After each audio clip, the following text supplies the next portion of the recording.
Marami kasing nagtanong kung paano daw ang tamang paraan sa removing gallstone in a natural way. Marami na kasi akong nadagdag na mga followers or marami siguro noon na hindi interested. Kaya ngayon interested na sila kasi may dinaramdam na sila. Ngayon mga kabisi, sasabihin ko sa inyo kung papaano po. Number 1, kailangan po natin mag-order ng Epsom salt na good for 2 tablespoon. So, pwede naman kayo mag-order sa TikTok. Mayroon naman account doon. Charorot. Mayroon naman doon mga 150 grams, 100 grams. Basta 2 tablespoon po yung isang session.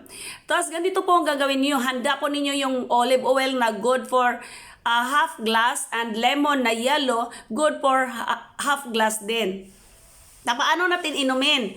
Good for 6 days mga kabisi. Dapat kainom kayo ng 5 glasses of mott's juice. Yung 5 glasses mga kabisi, di naman talaga sabihin na dapat inumin na sa isang inuman. Ang 5 glasses mga kabisi, pwede naman inumin ng dahan-dahan. Basta depende sa inyo mga kabisi, makainom lang kayo ng 5 glasses for 1 day. Yan mga kabisi up to 6 days. Sa 6 days, dapat 9 AM lang taman mga kabisi. Hanggang 9 AM lang kayo uminom ng 5 glasses.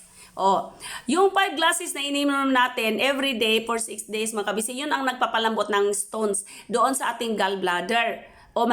Yun pinapalambot yun ng apple juice.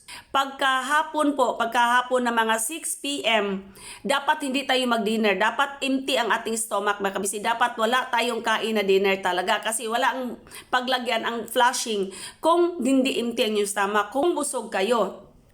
Kaya kailangan mga kabisi hindi kayo kakain. Ako noon mga kabisi, hindi ako pwedeng hindi kakain. Kumain ako mga 2 PM. Hindi na talaga pwedeng kakain. Pero nagtanong sila kung pwede bang iinom ng tubig. Of course naman tubig yun. Hindi lang kanin talaga. Wala lang talagang kahit snacks. Yan. Pagka 6 PM ng ika 6 days, yan ang sabi ko na mag-inom na ng Epsom salt na maligamgam na tubig. Isang basong maligamgam na tubig lukewarm sa isang kutsarang Epsom salt. That is 6 PM. 2 hours after 8 PM, the repeat procedure. 6 PM na ginamit natin na lukewarm water, 1 glass, 1 tablespoon na Epsom salt. Ganon din gagawin natin sa 8 PM. No, 1 glass na lukewarm water, then 1 tablespoon na Epsom salt. After 2 hours mga ka-BAC, ito na inumin natin. No, sunod-sunod yung Epsom salt, 2 hours, 6 PM at saka 8 PM. Ngayon mga kabisi, iinom tayo sa pagka 10 PM ng lemon na half glass at saka olive oil na half glass. I-mix natin yan sila mga kabisi. Yan tulad nung nakita niyo sa vlog ko. I-mix niyo na i-mix tapos inom kayo. 10 PM na po yan. Tulog na kayo mga kabisi. Noong ginawa ko yun, naggawa ako ng, kasi maraming beses ako gumawa mga kabisi. Noong gumawa ako ng busog ako mga kabisi, nagsuka ako. Walang lumabas na gallstone. Kasi nagsuka, busog kasi ako mga kabisi. No, walang paglagyan yung mag-flushing. Kaya dapat po talaga empty po talaga ang stomach natin. Pagka kinabukasan kasi, masama na sa mga discharge ninyo yung gallstone. Malalaman ninyo siya na gallstone kasi iba sa kulay ng inyong itat. Iba. Ang kulay doon mga kabisi ay green.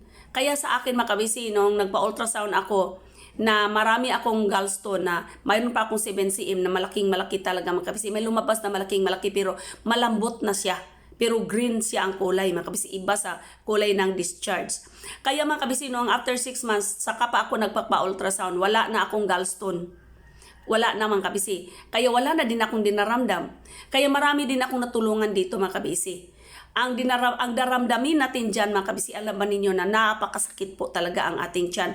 Papunta sa likod, papunta na hindi tayo makahinga at nalalamig yung ating mga pawis. Yan. Alam ba niyo mga kabisi, palambutin ng apple juice yung ating gallstone. Pag inom natin ng Epsom salt mga kabisi sa 6 PM at saka 8 PM, doon niya i-slice, doon niya itanggal talaga niya. Yan ang explanation doon mga kabisi. Pag inom natin 2 beses yun, 6 PM at saka 8 PM, itanggal niya galing sa naka-attach doon sa ating gallbladder.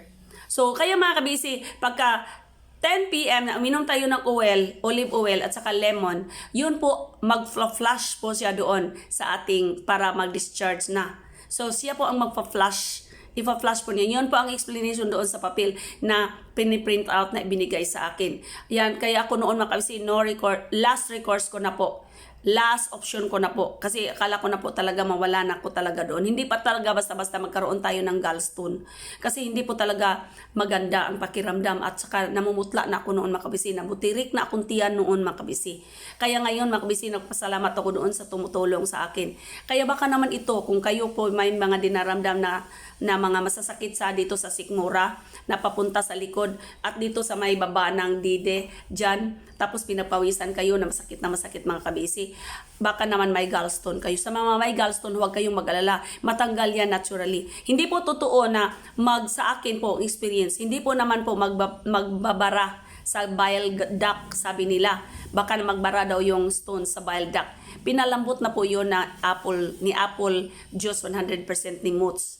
Pinalambot, tapos pina-flush po doon sa ating stove, sa ating discharge.